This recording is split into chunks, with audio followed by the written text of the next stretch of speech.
ஸ்டாலின் அரசின் காவல்துறை பெரிய வழக்குகள் மட்டுமின்றி சிறிய வழக்குகளிலும் நீதிமன்றத்திடம் குட்டு வாங்குவது தொடர்கதையாகி வருகிறது.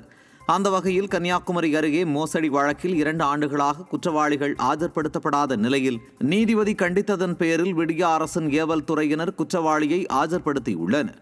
கனடாவில் வேலை பெற்றுத் தருவதாக கூறி ராஜசுந்தர பாண்டியன் தன்னை ஏமாற்றியதாக சசிராஜன் என்பவர் தொடர்ந்த வழக்கின் விசாரணை 2 ஆண்டுகளாக நடைபெற்ற நிலையில் இதுவரை ராஜசுந்தர பாண்டியனை காவல்துறையினர் ஆஜர்படுத்தவில்லை என நீதிபதி கண்டித்துள்ளார். அதன் பின்னர் காவல்துறையினர் அவரை ஆஜர்படுத்தினர். ஸ்டாலினின் நேரடி கட்டுப்பாட்டில் உள்ள காவல்துறை முறையாக செயல்படுவதில்லை என மக்கள் விமர்சிக்கின்றனர். திருச்சி மாவட்டம் மணப்பாறை அருகே கிணற்றில் மூழ்கிய இளைஞரை மீட்கும் பணியில் தீயணைப்புத்துறையினர் மெத்தனமாக செயல்பட்டதை கண்டித்து அப்பகுதியினர் சாலை மறியலில் ஈடுபட்டனர். விஷால் மற்றும் கலையரசன் ஆகிய இளைஞர்கள் கல்பாளையத்தான் பட்டியில் உள்ள விவசாய கிணற்றில் குளித்தபோது விஷால் மாயமானதாக கூறப்படுகிறது. இதனையடுத்து தகவலின் பேரில் வந்த தீயணைப்புத்துறையினர் விஷாலை மீட்கும் பணியில் மெத்தனமாக செயல்பட்டதாக கூறப்படுகிறது. இதனை கண்டித்து அப்பகுதியினர் சாலை மறியலில் ஈடுபட்டனர். பின்னர் நீண்ட நேரத்திற்கு பின் விஷால் சடலமாக மீட்கப்பட்டார். ஸ்டாலின் அரசில் அதிகாரிகள் பொறுப்பின்றி மக்கள் உயிருடன் விளையாடுவதாக குற்றச்சாட்டு எழுந்துள்ளது. ஈரோடு மாவட்டம் மொடக்குறிச்சி அருகே உள்ள பழமங்கலம் ஊராட்சிக்கு உட்பட்ட பகுதியில் முறையாக சாலை வசதி அமைக்காவிட்டால் வருகிற சட்டமன்ற தேர்தலை புறக்கணிக்கப் போவதாக கிராம மக்கள் எச்சரிக்கை விடுத்துள்ளனர். சிவகிரியில் இருந்து கிளநெல்லி வழியாக செல்லும் இணைப்பு சாலை அமைந்துள்ள இந்த பகுதியில் உள்ள தார் சாலை பழுதடைந்து கரடு முரடாக மாறியுள்ளது. இதனால் இவ்வழியாக பள்ளி மாணவர்கள், விவசாயிகள், பொதுமக்கள் செல்வதில் சிரமம் ஏற்பட்டுள்ள நிலையில் இதுகுறித்து அதிகாரிகள், ஆட்சியர், முதல்வர் தனிப்பிரிவிற்கு மனு அளித்தும் எந்த நடவடிக்கையும் இல்லை என வேதனை தெரிவிக்கின்றனர். அந்த பெட்டிஷன் கொடுத்தா, ஊராட்சி ஒன்றிய தலைவர்கிட்டையும் கொடுத்தா, எல்லார்ட்டையும் கொடுத்து எந்த விதமான எங்களுக்கு சரியான பதில் வரல. அதனால் நாங்கள் இந்த ரோட்டை போட்டு கொடுக்குமாறு கலெக்டரேட்லேயும் கொடுத்து பார்த்தோம், மனு கொடுத்தா. அப்புறம் வரைக்கும் இப்போ முதல்வர் இது கொடுத்துருக்குறோம். இதுக்கு மேலே எங்களுக்கு இந்த ரோட்டுக்கு எந்த விதமான இது கொடுக்கல அப்படின்னா நாங்கள் வரும் 2026 தேர்தலில் நாங்கள் புறக்கணிக்கலாம்னு இருக்கிறோம். தென்காசி மாவட்டம் செங்கோட்டையில் முறையாக குடிநீர் விநியோகம் செய்யப்படவில்லை என கூறி பொதுமக்கள் சாலை மறியலில் ஈடுபட்டனர்.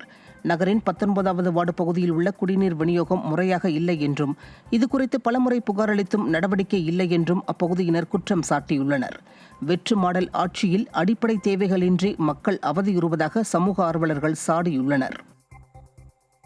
செங்கல்பட்டு மாவட்டம் தாம்பரத்தில் புதிதாக அமைக்கப்படும் மழைநீர் கால்வாய் உரிய முறையில் அமைக்கப்படவில்லை என்ற குற்றச்சாட்டு எழுந்துள்ளது.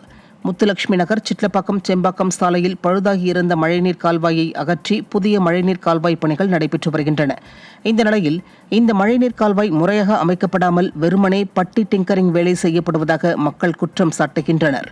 திறனற்ற திமுக அரசின் மாநகராட்சி நிர்வாகம் டெண்டர் என்ற பெயரில் மக்கள் வரிப்பணத்தை கொள்ளையடிப்பதாக விமர்சனம் எழுந்துள்ளது. மதுரை மாவட்டம் அவனியாபுரத்தில் சாலையோரத்தில் இருந்த தரைப்பால தடுப்பு சுவர் மீது அரசு பேருந்து மோதி விபத்திற்குள்ளானதில் 10க்கும் மேற்பட்ட பயணிகள் காயமடைந்தனர். அவனியாபுரத்திலிருந்து ஆரப்பாளையம் நோக்கி சென்று கொண்டிருந்த போது முன்னால் வந்த இருசக்கர வாகனம் மீது மோதாமல் இருக்க ஓட்டுநர் பேருந்தை திருப்பிய போது சாலையோரத்தில் இருந்த குடிநீர் குழாய் மற்றும் தரைப்பால தடுப்பு சுவர் மீது மோதி விபத்திற்குள்ளானது. இதில் பேருந்தில் பயணம் செய்த 10க்கும் மேற்பட்டோர் காயமடைந்தனர். ஸ்டாலினின் பொய் வாக்குறுதியால் அரசு போக்குவரத்து தொழிலாளர்கள் அதிருப்தி மற்றும் மன உளைச்சலில் இருப்பதால் இதுபோன்ற விபத்துகள் ஏற்படுவதாக பொதுமக்கள் குற்றம் சாட்டுகின்றனர். திருச்சி மாவட்டம் மணப்பாறை அருகே உள்ள சடையம்பட்டியில் காளைகளுக்கான மாலை தாண்டும் விழா கோலாகலமாக நடைபெற்றது. தாரை தப்பட்டைகள் ஒலிக்க அவிழ்த்து விடப்பட்ட காளைகள் போட்டி போட்டுக்கொண்டு முந்திச் சென்றன. இதனை அடுத்து நடைபெற்ற தேவராட்டம் விழாவில் பங்கேற்றோரின் கவனத்தை கவர்ந்தது. இதில் சுற்றுவட்டார பகுதிகளைச் சேர்ந்த திரளான மக்கள் கலந்து கொண்டனர். ஈரோடு மாவட்டம் அம்மாப்பேட்டை அருகே வனப்பகுதியில் மர்மமான முறையில் இறந்து கிடந்தவரின் சடலம் மீட்கப்பட்டது. பூலாம்பாடி காடு பகுதியைச் சேர்ந்த கூலி தொழிலாளி மாயவன் என்பவர் பாலமலை வனப்பகுதிக்குள் சடலமாக கிடந்துள்ளார். தகவல் அறிந்து சம்பவ இடத்திற்கு சென்ற போலீசார் உடலை மீட்டு பிரேத பரிசோதனைக்கு அனுப்பி வைத்தனர். திமுக ஆட்சியில் மர்ம மரணங்கள் அதிகரித்து வருவதால் பொதுமக்கள் அச்சமடைந்துள்ளனர். திருவண்ணாமலை மாவட்டம் செங்கத்தில் அரசு சிமெண்ட் ஏற்றி வந்த லாரி மோதி ஊராட்சி ஒன்றிய அலுவலகத்தின் நுழைவாயில் தூண் மற்றும் பெயர் பலகை சேதமடைந்தது. அரசு திட்டப்பணிகளுக்கான சிமெண்ட் மூட்டைகளை அதிக அளவில் ஏற்றி வந்த லாரி மோதியதில் நுழைவு வாயிலில் இருந்த தூண் சேதமடைந்தது. இதனையடுத்து பொக்லைன் உதவியுடன் தூண் அகற்றப்பட்டது. தூண் இருந்த தடயத்தை மறைத்துவிட்டு சென்று விடாமல் தூணை மீண்டும் அமைத்து பெயர் பலகையை பொறுத்து மக்கள் கோரிக்கை விடுத்துள்ளனர்.